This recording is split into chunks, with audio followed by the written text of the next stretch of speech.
नमस्कार आदरणीय दर्शक महानुभावहरू, राप्ती दर्पण टेलिभिजनको साप्ताहिक कार्यक्रम जनआवाज हेर्नको निम्ति टेलिभिजन सेट अगाडि र इन्टरनेट अनलाइन माध्यमद्वारा विश्वको हरेक कुनाहरूबाट जुटिरहनुभएका तमाम आदरणीय दर्शक महानुभावहरूमा म कार्यक्रम प्रस्तुता मेगुन बुढाको यहाँलाई हार्दिक स्वागत एवं अभिवादन गर्न चाहन्छु। दर्शक महानुभावहरू, यहाँलाई अवगत अनि जानकारी छ, हामीले यस कार्यक्रममा विभिन्न क्षेत्रका विभिन्न प्रमुख व्यक्तित्वहरूसँग संवाद गर्दै आइरहेका छौँ। शिक्षा, स्वास्थ्य लगायत अन्य विभिन्न क्षेत्रका प्रमुख व्यक्तित्वहरूसँग संवाद गर्ने क्रममा आज हामी विशेष गरेर संवाद गर्ने प्रयास गरिरहेका छौँ। जनप्रतिनिधिज्यूसँग संवाद गरिरहेका छौँ। लगभग झन्डै 20 वर्षपछि मात्र स्थानीय तहको जननिर्वाचित भइसकेपछि, अर्थात् स्थानीय तहको चुनाव भइसकेपछि, अर्थात् अहिले स्थानीय तहको सरकार आइसकेपछि लगभग आइसकेपछि 3 वर्षको कार्यकाल पुरा भइसकेको छ।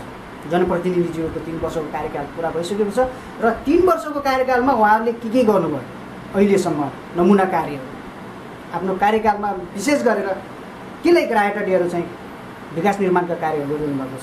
यस विषयमा पनि उहाँहरूले 3 वर्ष कार्यकालमा गरेका विकास निर्माणको विषयमा पनि हामी समीक्षा गर्नेछौँ। त्यसै गरी अहिले आर्थिक वर्ष 2077-78 को पनि एउटा बजेट विनियोजन गरिसक्नु भएको छ। यो बजेट विनियोजन गरिसकेपछि प्रमुख उहाँहरूले कुन शीर्षकमा उहाँहरूले ग्राह्यता दिएर त्यो बजेट विनियोजन गर्नुभएको छ त्यस विषयमा पनि कुराकानी गर्नेछौँ भने आगामी अब 2 वर्षको कार्यकाल बाँकी रहँदै गर्दा त्यो 2 वर्षको कार्यकालभित्रमा के कस्ता कार्यहरू यो वाडाभित्रमा गर्नुपर्ने छ, विकास निर्माणका कामहरू के छन् त, नगरी नहुने कार्यहरू त्यसलाई कसरी चाहिँ तपाईँहरूले योजना बनाइरहनु भएको छ भन्ने विशेष यस सम्बन्धी संवाद गर्नको निमित्त म एटिकेर गढ गाउँपालिका वाडा नम्बर 4 को वडा कार्यालयमा आएको छु। वडा कार्यालयका वडा अध्यक्ष हुनुहुन्छ, हाम्रो माझमा हुनुहुन्छ आदरणीय व्यक्तित्व गुलाम मोहम्मद जागा मुसलमान जो हुनुहुन्छ। उहाँसँग संवाद सुरु गर्न चाहन्छु। ढिला नगरी म कार्यक्रममा स्वागत गर्न चाहन्छु। अध्यक्षज्यू, हाम्रो कार्यक्रममा यहाँलाई हार्दिक स्वागत छ। धन्यवाद। निका आराममै सन्चै हुनुहुन्छ? ठिक छ। 3 वर्षको कार्यकाल बितिसक्यो। यस वाडाका नागरिकले तपाईँहरूलाई चाहिँ आफ्नो अमूल्य मत दिएर यो स्थानमा पुर्याएको आज 3 वर्ष पुरा हुँदै गर्दा तपाईँले गरेका विशेष नमुना कार्यहरू के छन् त? कार्यक्रमको सुरुवातमा यहाँलाई प्रश्न मैले गरेँ, बताइदिनुहोस् हाम्रो दर्शकलाई। धन्यवाद छ। हाम्रो 3 वर्षको कार्यकाल पुरा भयो। 3 वर्षको बिचमा हामीले लगभग हजुरको यो ठाउँमा मैले सबभन्दा बुढी जस्तो किसान दाजुभाइ भएको हुनाले 1 नम्बरमा त म सबभन्दा सिँचाइको व्यवस्था 1 नम्बरमा सबभन्दा राम्रो ठाउँमा मैले सिँचाइ माने। र जब कृषकको खेतीपाती गर्दाखेरि उनीहरूलाई पानी भएन भने खेतीपाती हुन सक्दैन। मैले स्यालो ट्युबवेलको बारेमा लगभग प्रत्येक किसानलाई मैले लगभग सानो ट्युबवेल बोरिङ खेतमा जडान गरिसकेका छु। उनीहरू मोटर पनि वितरण गरिसकेका छु। त्यो मोटर लगाएर पानी आफ्नो सिँचाइ खेत गरिराख्नुहुन्छ। माथिबाट पानी नपरे पनि उनीहरू खेती गर्नलाई वञ्चित हुन्न, यो कन्फर्म भइसकेको छ। त्यो 3 वर्षको बिचमा खानेपानी, शुद्ध खानेपानीको व्यवस्था लगभग प्रत्येक घरमा म पुर्याइसकेका छु। हजुरको अब यो बाटोघाटोको विषयमा सबभन्दा बिग्डिएको बाटोघाटो मेरै 4 नम्बरमा वडामा थियो लगभग जस्तो मलाई लाग्छ। अरू पनि ठाउँमा थियो होला, तर मेरो ठाउँमा हडैया भन्ने एउटा खोला थियो। उहाँका जनताहरूले जो मान्य मन्त्री आउँदाखेरि आफ्नो प्रस्ताव सबै जनताहरूले राखेकै हुन्थे, तर कुनै नेताहरू आजसम्म त्यो गरिदिनु भएन। तर आज त्यो ठाउँमा मान्छे हिँड्ने बाटो थिएन, खोलाले मान्छे कटान गरेर मान्छेको घर काटिरहेको थियो। अहिले हजुरको त्यो ठाउँमा मैले 3 मिटरको नाला निकालेर 10 मिटरको बाटो ग्रेभल गरिसकेका छु। अब लगभग त्यहाँ कार गइरहेछ, जिप गइरहेछ। अहिले त्यही ठाउँमा पुरा नभएको ठाउँमा मैले अहिलेको बजेट 76-77 को बजेटमा मैले हजुरको 70 लाख रुपियाँ हालिदिएको छु। 70 लाखले अहिले लगभग पुग्छ। यदि पुगेन भने ओभरसेयर इन्जिनियर के एस्टिमेट अनुसार यदि काम हुन्छ, काम भएमा त्यो पैसा पुगेन भने फेरि अर्को बजेटमा हामी पुरा गर्छौँ। त्यो पुरा भयो भने यो वडामा सबभन्दा जनतालाई त्यस्तो विकट ठाउँमा बाटोघाटो अब 3 गाउँका मान्छेले स्कुल जानबाट वञ्चित भएको थियो, त्यसको बाटो थिएन। तर त्यो बाटामा उनीहरूलाई अहिले खुल्ला गराइदिएको छु। त्यो समस्या समाधान भइसकेको छ। बत्ती बिजुलीको टाइममा यहाँ बत्ती बिजुली एउटाले मोटर चलाएपछि अर्कोले बन्द गर्नुपर्ने स्थिति थियो मेरो वडामा। तर अहिलेको स्थिति म लगभग 4-5 वटा ट्रान्सफर्मर ठाउँमा राखिदिएको छु, तार पोल तानिदिएको छु, बत्ती बिजुलीको व्यवस्था मिलाइदिएको छु। अहिले कसैलाई जस्तो समस्या छैन भन्ने जस्तो मलाई लागिरहेछ। तर अब कारणवशले अब कोही कसैलाई सबैले समस्या समाधान जुन ठाउँमा मेरो छुट्यो होला त्यो ठाउँमा गर्दैछु र म आफ्नो टाइममा पुरा गर्छु। अब अध्यक्षज्यू, तपाईँलाई मैले अब प्रश्न गर्नै पर्छ। तपाईँको सुरुमा आफ्नो जतिखेर तपाईँहरू चुनावी माहौलमा होमिनु भएको थियो, वाडा अध्यक्षको लागि भनेर एकदमै प्रचार प्रसारमा अभियानमा जुट्नु भएको थियो, त्यतिखेर पक्कै पनि तपाईँहरूले एउटा घोषणा पत्र त होइन, एउटा आफ्नो एजेन्डा त ल्याउनु भएको थियो होला नि। हजुरले सोधेकोमा धन्यवाद। त्यो एजेन्डा थियो के थिए तपाईँका एजेन्डा? अहिलेसम्म तपाईँले भुल्नुभयो कि छन् अझै प्रमुख के छन् जनताको माझमा? यस्तो छ, मैले अहिले मात्र होइन, म 49 सालमा स्वतन्त्रबाट जित्या हुँ चुनाव वडा अध्यक्षमा। म 54 सालमा पनि वडा अध्यक्ष भई जित्या हुँ। अहिले पनि म वडा अध्यक्षमै जित्या छु। हजुर। तर अहिलेसम्ममा कुनै योजना, कुनै आश्वासन, कुनै जनतालाई अल्लमल्ल पार्ने कुरो अहिलेसम्म म गरे पनि छैन, गर्दा पनि गर्दैन। जुन काम म गर्छु त्योमा देखाएर गरिदिन्छु। 10 वर्ष अगाडि भन्ने पछि आएर त्यो गर्न नसक्ने त्यो काम मैले अहिले गर्न सकेको छैन। म आश्वासन कसैले दिएको छैन, दिँदा पनि दिन्न। म चुनावमा मेरो वडाका जनताहरूसँग तपाईँहरू गएर प्रत्यक्ष सोध्न सक्नुहुन्छ। मैले कुनै आश्वासन दिएर चुनाव जित्या पनि होइन। तपाईँले प्रमुख जतिखेर तपाईँले एजेन्डा आफ्नो घोषणा पत्र मार्फत प्रस्तुत गर्नुभएको थियो नि, त्यसलाई अलिकति केही संक्षिप्त थियो होला नि, तपाईँले अहिले पनि स्मरण छ होला? मैले त्यस्तो यो गर्दिन्छु वो गर्दिन्छु भनेकै छैन कहीँ कुनै ठाउँमा। तर यो भरि भनेको छु, अहिले पनि भनिरहेको छु। मेरो जनतामाथि कुनै अप्ठ्यारो पर्यो, कुनै ठाउँमा जन समस्या पर्यो र कुनै चिजको समस्या आयो भने उतिखेर म 24 घण्टा तयार छु। 24 घण्टा उनलाई साथ दिनलाई म तयार छु। म यही महामारीको टाइममा म फेसबुकद्वारा म सबै जनतालाई आह्वान गरे हुँ। तपाईँहरूलाई केही अप्ठ्यारो परेको बेलामा तपाईँहरू मलाई फोनद्वारा, फोन नम्बर 3टा नम्बर छ, 3टै नम्बर म फेसबुकद्वारा पठाइदिएको छु। यदि तपाईँहरूलाई कुनै टाइममा कुनै चिजको समस्या परेमा मलाई याद गर्नुहोला। म 1 घण्टाभित्र, आधा घण्टाभित्र तपाईँहरूको घरमै पुग्नेवाला छु। समस्या समाधान पनि गर्छु। मैले यो यस्तो महामारीको टाइममा साथीहरू घरमा बस्ने टाइममा म प्रत्येक घरमा, प्रत्येक उसमा दैलोमा गएर आफै मास्क वितरण गरेको छु। म त्यस्तो कामको ठाउँ चौराहा गाउँमा पानी टंकी राखेको छु। कोभिड-19 को समयमा हजुर तपाईँ चाहिँ लकडाउन जतिखेर देशमा लागेको थियो त्यतिखेर चाहिँ प्रत्येक बस्तीहरुमा, प्रत्येक गाउँमा मैले टंकी पानी राखेको छु, साबुन राखेको छु, हात धुन सिकाएको छु र मास्क पनि वितरण गरेको छु। जनचेतना फैलाउनु भएको छ। जनचेतना फैलाएको छु। तपाईको यो 4 नम्बर वाडामा त्यसो भए कुनै संक्रमण भेटिए कि नै? मेरो 4 नम्बर वाडामा भेट्या छैन। एउटा मान्छेको 4 नम्बरमा हो भनेर फेसबुकमा निकाले, तर त्यो 4 नम्बरको हैन, त्यो मान्छे 3 नम्बरको सुपेला बस्ती मान्छे हो। तर 4 नम्बरको नाम आयो नाम, तर त्यो 4 नम्बरको मान्छे हैन। अहिलेको अवस्थामा के छ त्यसको हैन? त्यसो भए अहिलेको अवस्थामा महामारी जुन कोरोना भाइरस छ नि, यो कोभिड-19 ले कतिको प्रभाव पारिरहेको छ? अहिलेको अवस्थामा कतिको जनता के छन्? अहिलेको अवस्थामा उनीहरु डराइरहेको अवस्था? 4 नम्बरमा ठीक छ। अहिले स्थितिमा मेरो 4 नम्बरमा ठीक छ। अहिलेसम्म त्यस्तो महामारी केही पनि पर्या छैन। लगभग मैले खाद्यान्नको टाइममा 2 पटक 3 पटक ल्याएर म खाद्यान्न पनि लगभग वितरण गरिसकेको छु। मैले त अप्ठ्यारो परेको बेलामा सबैलाई गाउँमा आफै म दौडेर जान्छु।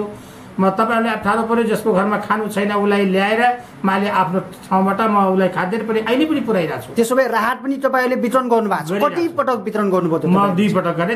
2 पटक सबै प्रत्येकलाई लिस्ट साथ गरिदिए हुँ। पछि म के गरेको छु भने जसको घरमा खानु छैन, मान्छे गरिब छ, कमाई पनि भएको छैन, खानु पनि छैन, उसको चुलो जल्या छैन त्यसलाई बोलाएर ल्याएर त्यो चुलो जल्ने हिसाब गराएको छु। तर राहत वितरण गर्दै गर्दा नि अध्यक्षज्यू व्यापक गुनासो थियो, धेरैले पक्षपात गरे भनेर भनेका थिए। पार्टीगत रूपमा गए धेरै वडा अध्यक्षहरू जनप्रतिनिधिहरू चाहिँ टाउको गनेर चाहिँ दियो भन्ने पनि व्यापक गुनासो। हजुर हजुर हजुर त्यो कुरो यो बारेमा अलिकति क्लियर गरिदिनुहोस्। त्यो कुरो पनि होला कुनै ठाउँमा, तर मेरो ठाउँमा आएन। किन आएन? मैले हजुरको राजनीतिक दल पनि बोलाऊँ, विद्यालयका सरहरूलाई पनि प्रत्येक विद्यालयका सरहरूलाई बोलाऊँ, मैले गाउँका अगुवालाई बोलाएँ, कटकन्दार घरियालाई बोलाएँ, प्रत्येक व्यक्तिका जाने माने बुद्धिजीवी समाजसेवी सबलाई बोलाएँ। बोलाइसकेपछि प्रत्येक टोलको नाम मैले नामावली ल्याऊँ र त्यही हिसाबले वितरण गर्दाखेरि पनि प्रत्येक टोलका प्रत्येक मान्छे प्रत्येक राजनीतिक दललाई राखेर म वितरण गराऊँ। मैले आफ्नो लागि म आफैको सबै गरे होइन, सबै जसले जहाँको नाम ल्यायो उसलाई राहत पुगेको छ। मेरो ठाउँमा हल्ला हुल्ली यता दङ्गादुङ्गी केही पनि भएको छैन र हुन पनि हुन्न। आफू एउटा साझा व्यक्ति हो, म साझा व्यक्ति जस्तै रहनुपर्छ भन्ने एउटा त्यो मनस्थिति साथ त्यो भावना साथ यो कुर्सीमा बस्दासम्म यो वडा अध्यक्ष हुँदासम्म मेरो लागि पार्टीगतमा कहिले काम गरेको छैन, गर्दा पनि गर्दैन। किनभने त्यो जनतामा सबै थाहा छ। मैले भन्नुभन्दा पनि जनतामा यो कुरो थाहा छ, पार्टीगत गुलाम गर्दैन भनेर म गरे पनि छैन, गर्दा पनि गर्दैन। तर तपाईँलाई थाहा छ, पार्टीको थोरै कुरा गरौँ, पार्टीले पनि तपाईँलाई यो स्थानमा पुर्याउनलाई धेरै त्याग तपस्या मेहनत गरेको छ, परिश्रम गरेको छ। तर अहिलेको अवस्था छ नि, तपाईँहरूको जुन पार्टीका अलिकति उच्च स्तरका व्यक्तिहरूले भनिरहनु भएको छ, हामीले निर्वाचित गराएर पठाएका जनप्रतिनिधिहरूले आज हाम्रो केही भनाइहरू सुनिरहनु भएको छैन। प्रमुख समस्या किन तपाईँहरूले आफ्नो पार्टीको केही समस्या त्यो मेरो पार्टीमा छैन। त्यो मेरो पार्टीमा कोही साथीहरूले त्यस्तो भनेको छैनन्, मलाई भन्न पनि सक्दैनन्। किनभने म पार्टीलाई पनि पुरै साथ दिएको छु, जनतालाई पुरै साथ दिएको छु। जनता भनेको कुनै पार्टीका होइन, जनता भनेको जनता हो। जनतालाई साथ दिनुपर्छ। पार्टीको साथ पार्टीबाट लिएर जितेका छन्, पार्टीलाई पनि साथ दिएकै छु। पार्टीलाई कुनै ठाउँमा गुनासो गर्ने ठाउँ मैले दिएकै छैन। तर चाहिँदोमा पार्टीको निर्देशन मान्नै पर्छ। मानेको छु, म मानेको छु, निर्देशन मानेको छु। तर जनताको अगाडि कोही कसैको हुन्न। जनतालाई जनता भनेको जनता हो। जनता कुनै पार्टीको होइन। जनताको अगाडि सबै एक साइड राखेर पनि जनतालाई मान्नुपर्ने हुन्छ। पार्टीले पनि मान्छ, तपाईँले पनि मान्नुहुन्छ, हामीले पनि मान्छौँ। जनता भनेको जनता हो। अब अध्यक्षज्यू कुनै पार्टीको होइन। अध्यक्षज्यू अब यो बताइदिनुहोस्, अहिले यो महामारी कोभिड-19ले यतिखेर धेरै नै शिक्षा क्षेत्रमा असर पुर्याएकै छ। बालबालिकाको भविष्य अलिकति डामाडोल बनाउने स्थिति ल्याएकै छ। यो अवस्थामा अब वाडा कार्यालय अर्थात् यो वाडा क्षेत्रभित्रमा रहेका आम नागरिकका बालबच्चाहरूलाई अब अध्यापन गराउनु पर्ने होला। त्यसको लागि के छ? वाडाले के पहल गरिरहेको छ? के छ त्यसको लागि? अब यो मेरो मात्र समस्या होइन, यो विश्वव्यापी समस्या हो।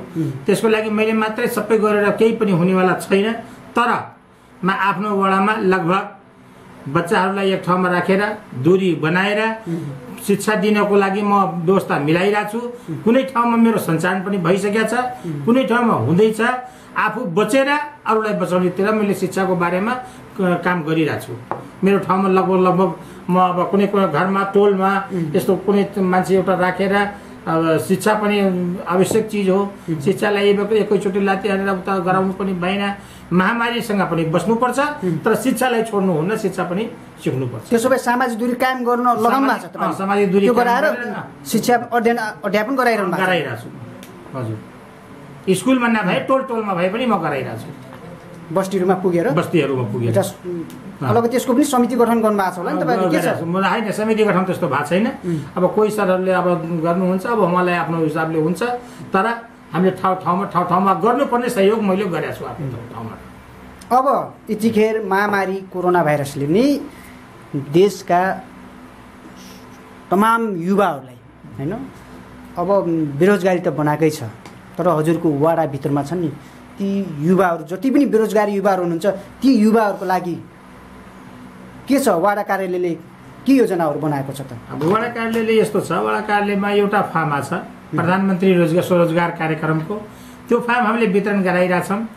त्यो फार्म हामीले लगभग ठाउँमा आज 15 दिनदेखि भराइरहेछौँ। बाँकी अब रोजगारको विषयमा उनीहरूलाई अब कहाँ के गर्नुपर्छ त्यो हामीले आफै व्यवस्था गरिरहेछौँ र गर्छौँ। त्यसको समस्या समाधान हामी गर्छौँ। टोलमा म बिहानदेखि लगभग कुनै टोल यस्तो छैन कि त्यो टोलमा म पुगेको छैन। म एक दिन बिराइकन एउटा टोलमा दुईटा टोलमा म अवश्य पुग्छु र समस्या भएको ठाउँमा म जतिखेर बोलाए उतिखेर पुग्छु, इमर्जेन्सीको हिसाबले पुग्छु। अब विकास निर्माणको कुरा गरौँ। विकास निर्माण अब लगभग तपाईँहरूले चाहिँ आर्थिक वर्ष 77-78 को पनि बजेट विनियोजन गरिसक्नु भयो होइन अध्यक्षज्यू? अब लगभग यहाँहरूले प्रमुख ग्राह्यता कुन क्षेत्रले दिनुभएको छ? होइन, प्रमुख ग्राह्यता भन्नाले मैले अहिलेको अवस्थामा यो अब कसलाई दिनुभएको छ होइन? अब त्यो चाहिँ के छ? अब त्यसलाई कार्यान्वयन गर्नको लागि यो महामारीसँग अलिकति सामना गर्नुपर्ने पनि देखिन्छ। अब के छ एकदमै क्लियरली बताइदिनुहोस् न हामीलाई। यस्तो छ, प्रमुख ग्राह्यता भन्नाले हामीले अब मेरो वार्ड प्रत्येक टोल प्रत्येक कुना प्रत्येक सब हाम्रै वार्ड हो। आवश्यक परेको ठाउँमा यो ठाउँमा फोकस गर्यो अध्यक्षले, यो ठाउँमा फोकस गरेन, त्यो कसैलाई म भन्ने बाटो कहीँ कुनै ठाउँमा राखेको छैन। किन हामीले अब बिग्रेको ठाउँलाई पहिला सुधार्ने हो। मैले आफ्नो गाउँमा बजेट त्यस्तो जुन हिसाबले अन्त हालेको छु त्यो ठाउँ बरु हालेको छैन, तर अरू जुन ठाउँमा बनेको थिएन त्यो ठाउँमा मैले हालेको छु, त्यो ठाउँमा म गरेको छु। सुरुको त अब पर्सामा त्यो कलबड थिएन, सुरुको योजनामा जितेर आउने बित्तिकै 10 लाखको नमुना योजना त पर्सामा कलबड बनाए। फेरि परस्परमा यो बाटो हिँड्ने जस्तो थिएन, साइकल हिँड्नलाई गाह्रै हुन्थ्यो, त्यो ठाउँमा फेरि नमुना बजेट हालेर अहिले प्रदेशले पनि हालेर गएर हेर्नुहोस् यो बजेट यो बाटो कस्तो कुन हिसाबले भयो। बाटोघाटोको ठाउँमा बाटोघाटोको उसमा मैले अहिलेसम्म मेरो हिसाबले मैले राम्रो गरेको छु जस्तो मेरो आत्माले मानेको छ।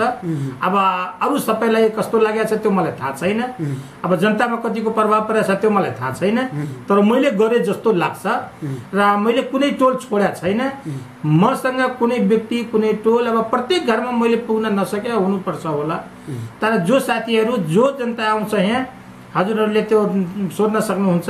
मेरो लागि गरिब धनीसँग मतलब हुन्न, जुन सम्मान मैले धनीलाई दिन्छु त्यही सम्मान मैले गरिबलाई पनि दिएको छु अहिलेसम्म, र म यहाँ बस्दासम्म मेरो उद्देश्य त्यही हो। अब वर्षा यामको समय पनि छ, अलिकति धेरै बाढी पीडितहरू पनि हुन सक्नुहुन्छ होइन?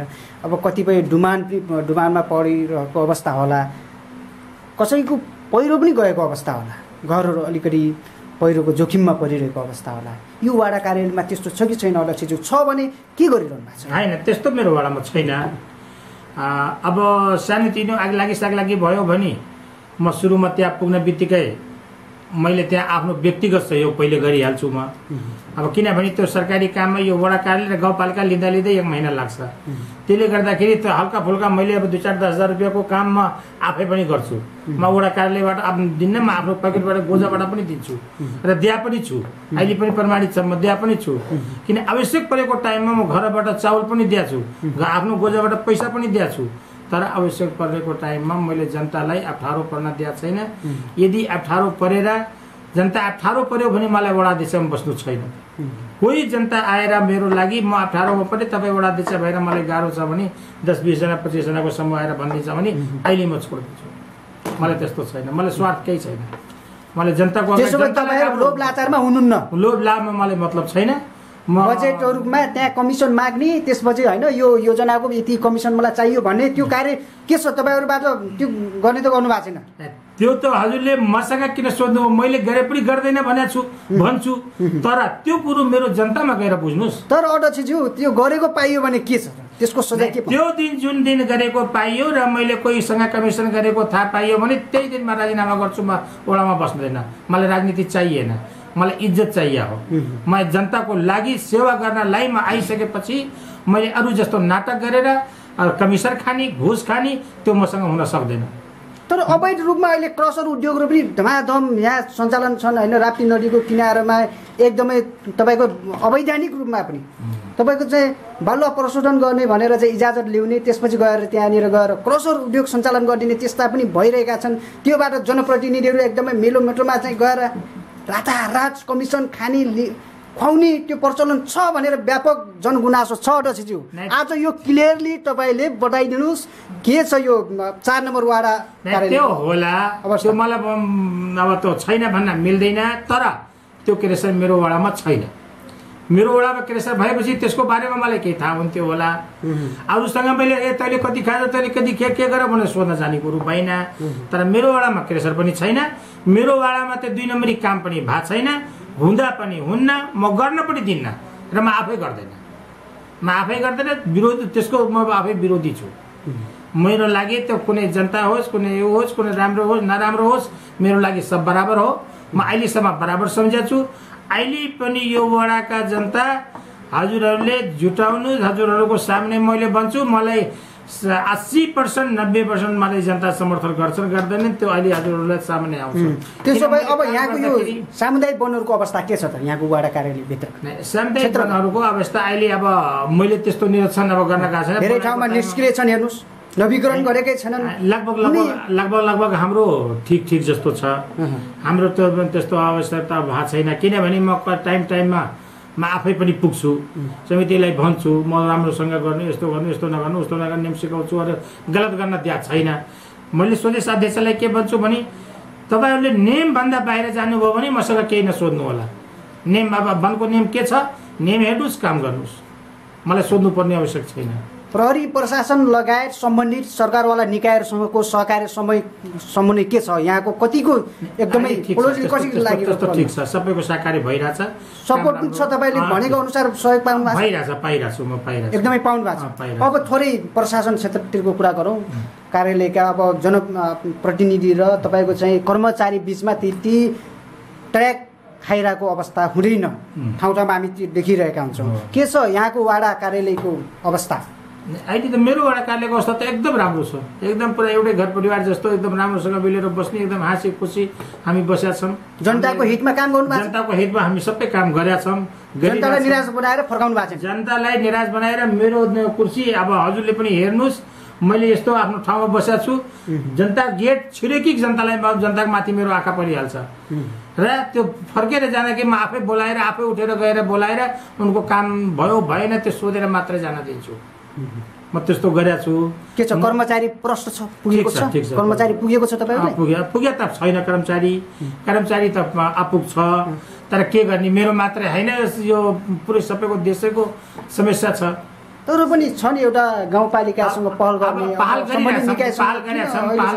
3 वर्ष तपाईँहरूको कार्यकाल बितिसक्यो होइन? पहिलो कर्मचारी अहिले अभाव छ, तर कर्मचारी अभाव भएर जनताको काम रोकिया छैन। हामी 7 बजे आएर बसेर कहिले काम गर्छौँ, 18 भयो भने 8 बजे रातिसम्म बसेर काम गर्छौँ, जनताले 18 पढ्न दिएको छैन।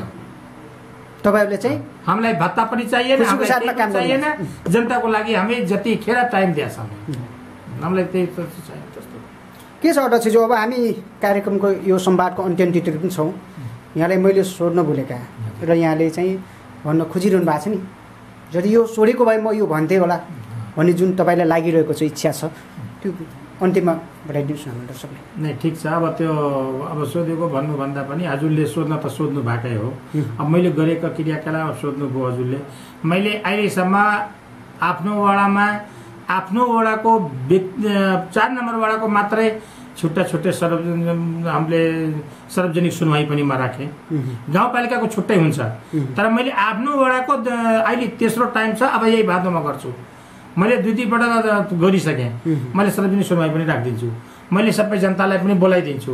म सबै जनताको बिचमा ल मैले यो काम गर्दाखेरि तपाईँहरूले कस्तो हुन्छ म सल्लाह पनि गर्छु, भएन भने प्रत्येक टोलमा पनि पुग्छु, प्रत्येक कार्यकर्तासँग पनि पुग्छु, प्रत्येक जनताहरू गाउँ समाजको अगुवासँग पनि पुग्छु, सबैको सल्लाह अनुसार म काम गर्छु, सबैको सल्लाह लिएर मात्रै म काम गर्छु। मैले आफ्नो वडा सदस्यहरूलाई पनि राख्छु, बोलाउँछु। कुनै काम गर्दाखेरि म आफ्नो मनमानी एक्लै गरेको छैन। आफ्नो कार्यकालसम्ममा अब के गर्नुपर्ने छ त अझै? अब आफ्नो कार्यकालमा मेरो सोचाइ भयो भने मैले आफ्नै यही कार्यकालमा मैले आफ्नो 4 नम्बर वडामा बाटोघाटो, बत्ती, बिजुली, शिक्षा, स्वास्थ्य कुनै चिजको लगभग म अभाव पर्न दिँदै, यो कुनै चिजको यो मलाई अप्ठ्यारो पर्यो, यो नभइदिएको यो मेरो भएन भन्ने जस्तो म राख्न दिनेवाला छैन। जहाँसम्म म त्यो पुरा गर्छु भन्ने मलाई आश छ। हस्, आजको यस संवादमा आफ्नो अमूल्य समय दिएर हामीसँग चाहिँ यहाँको यो वडा कार्यालयले गरेका गतिविधिहरू बारेमा जानकारी गराइदिनु भएको छ। यहाँलाई धेरै धेरै धन्यवाद छ। हजुरलाई पनि धेरै धेरै धन्यवाद छ र मेरो सबैमा मेरो नमस्कार। दर्शक महानुभावहरू, उहाँ हुनुहुन्थ्यो गढवा गाउँपालिका वाडा नम्बर 4 का वाडा अध्यक्ष गुलाम मोहम्मद जागा मुसलमान ज्यू हुनुहुन्थ्यो। उहाँसँग संवाद गरिसकेको छु। पक्कै पनि तपाईँहरूले हुने नै छ, अर्थात् हेरिसक्नु भएको छ उहाँ र मेरो बिचको संवाद मैले क्लियर भनिसक्नु भएको छ। आफ्नो कार्यकालमा अर्थात् 3 वर्षको कार्यकालमा पुरा भइसकेको छ। 3 वर्षको कार्यकालमा गरेका क्रियाकलापहरू बारेमा हामीले समीक्षा गरेका थियौँ, उहाँले प्रश्न बढाइसक्नु भएको छ। र आगामी अब 2 वर्षको कार्यकालमा पनि स्वास्थ्य, शिक्षा, खानेपानीदेखि लिएर विद्युत, सारा सञ्चार सबै क्षेत्रलाई मैले चाहिँ पुरा गर्ने कोसिस गरिरहेको छु भनेर भन्नुभएको छ। पक्कै पनि उहाँको जुन सोच छ, जुन इच्छा छ, चाहना छ, जुन योजना छ त्यो एकदमै सफल रहोस्।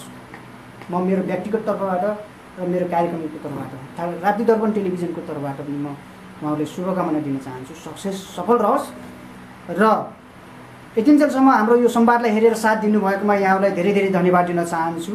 र अर्को बसाइमा अर्को अतिथिसँग संवाद गर्ने बाचाका साथ म कार्यक्रम प्रस्तुता मेगुडा पनि आजलाई भने बिदा हुन चाहन्छु। निरन्तर तपाईँ राप्ती दर्पण टेलिभिजन हेर्दै गर्नुहोला। कोरोना भाइरस कोभिड-19 को महामारी यतिकै देशमा अझै सङ्क्रमण रहेको छ, विश्वमा आक्रान्त छ। योबाट पनि बचिरहनुहोला। तपाईँले आफू पनि बच्नुहोस् र अरूलाई पनि बचाउनुहोस्। जनचेतना जति फैलायो त्यति नै प्रभाव हुन्छ, त्यति नै आफू बच्ने र बचाउने त्यो हुन्छ। यो भन्दै बिदा हुन चाहन्छु। नमस्कार।